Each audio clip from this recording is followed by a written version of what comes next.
सबसे पहले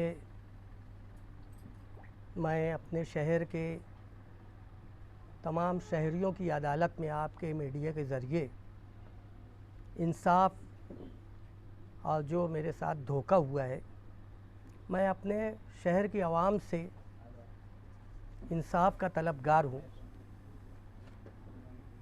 मैं अशरफ़ी हूँ। मेरी निस्बत जिस मरकज़ से है, मालेगांव में बहुत अशरफ़ी होंगे। मैं जिस अदारे से, जिस खानका से जुटा हूँ, इब्राहिम सेठ नेशनल वाले के वक्त से वाल कंपाउंड के ताल्लुक़ से मैं मुफ्ती मोहम्मद इस्माइल से दरख्वास्त गुजारिश करता रहा और वो हर मरतबा मुझको कहते थे कि काम हो रहा है।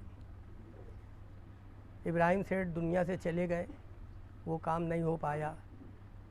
फिर ये एमएलए बन गए और उन्होंने कहा कि सब कागज़ात ला के दो। सदर साहब और दीगर ज़िम्मेदार उलमा इकराम ने उनको कागज़ात दिए। गालिबन सितंबर में जब वो उम्रे पे जा रहे थे, जिस दिन हज़ार खोली पहली गली का संग बुनियाद रखा गया, उससे 1 घंटा पहले मुफ्ती मोहम्मद इस्माइल और वहाँ के शेखुल हदीस मौलाना इफ्तिखार जामई साहब के हाथ से वहाँ का संग बुनियाद रखा गया और वो उम्रे पे चले गए। उसके बाद ये तय हुआ था कि ये काम साजिद अब्दुल रशीद देखेंगे। बहरहाल हम लोग उस काम को लेकर साजिद अब्दुल रशीद से राब्ते में थे, अराकीन राब्ते में थे। उसके बाद वो काम नहीं हो पाया तो मुफ्ती साहब से मैंने कई बार शिकायत की। उन्होंने मेरे सामने कहा कि साजिद अब्दुल रशीद बहुत कमीना आदमी है और उसने अपना जो काम था वो पलटा कर दूसरी जगह कर दिया। बहरहाल अतर भाई, मैं वादा करता हूँ कि वहाँ तक का अतिक्रमण हटाना और वो काम करके देना ये मेरी जवाबदारी और ज़िम्मेदारी है। लेकिन कुछ बात बन नहीं रही थी। अभी चंद रोज़ पहले जैसे कि सदर साहब ने और ज़िम्मेदारों ने बताया कि कुछ मामलात को लेकर वो लोग कारपोरेशन पहुँचे और वहाँ पर ये बातें सामने आई। सदर साहब ने मुझको खुद फ़ोन पर बताया, मिल के बताया कि मुफ्ती साहब ने कहा है कि इनको थपथपाते रहो। वो एक दारुल उलूम है, अल्लाह और रसूल की तालीम दी जाती है और ये अपने आप को नायब रसूल कहते हैं। वो तो सिर्फ नायब रसूल कहते होंगे, लेकिन मैं उनको पता नहीं क्या क्या बोल कर खिताब करता था और मैं झोली फैलाकर आवाम से वोट की भीख मांगा, गिड़गिड़ा कर, गिरियाजारी कर, गला फाड़ कर। लेकिन यकीनन शहर धोखा खा गया।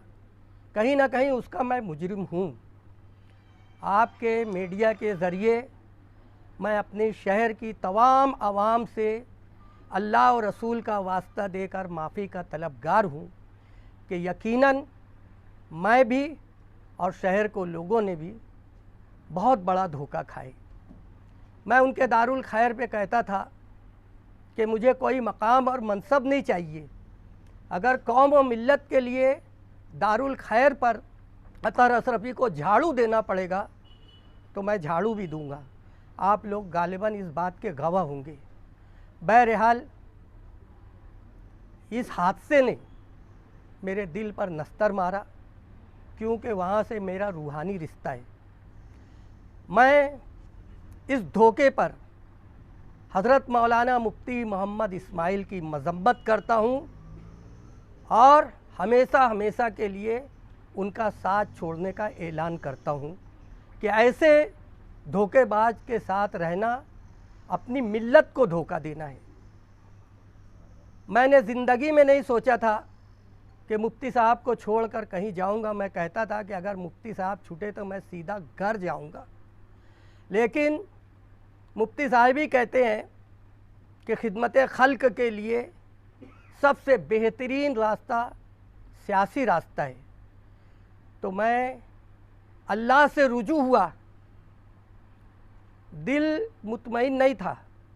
अभी भी मैं बता नहीं सकता कि मेरी कैफियत क्या है, लेकिन अल्लाह से रुजू होने के बाद मेरे दिल ने चाहा कभी सोचता था कि मैं घर वापस हो जाऊं, यानी मैं होश संभाला जब से कांग्रेस था, आज की राष्ट्रवादी के साथ हो जाऊं, यानी मेरी घर वापसी हो जाए।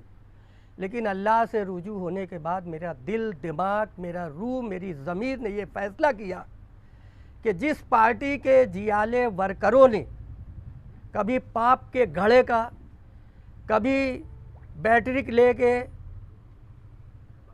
52 काम को ढूंढने का, इस तरह की तमाम तर जद्दोजहद करने के बाद 1,17,000 से ज़ायद वोट जिन लोगों ने दिलवाया, मैं उनके साथ था, वो मेरे साथ थे।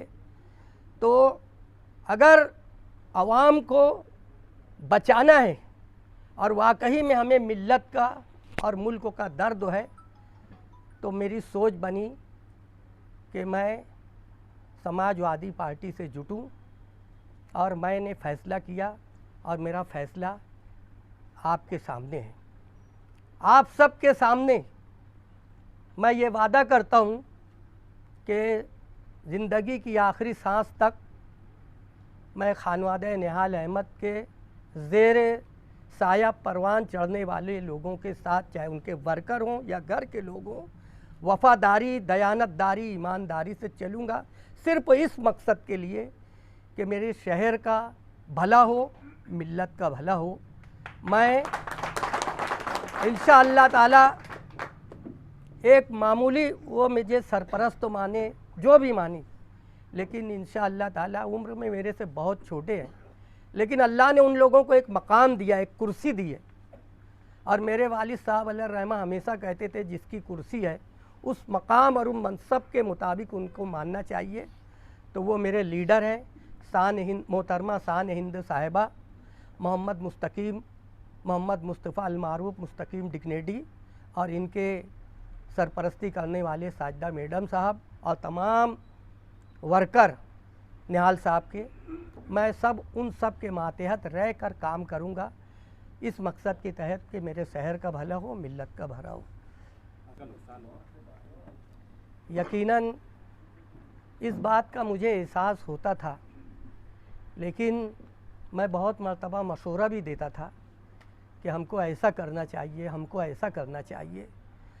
बस ये होता था कि ऐसा लगता था कि बस अभी चिराग रगड़ा जाएगा और जिन्नात हाजिर हो जाएंगे, क्या हुक्म है मेरे आका, और कल से काम शुरू हो जाएगा।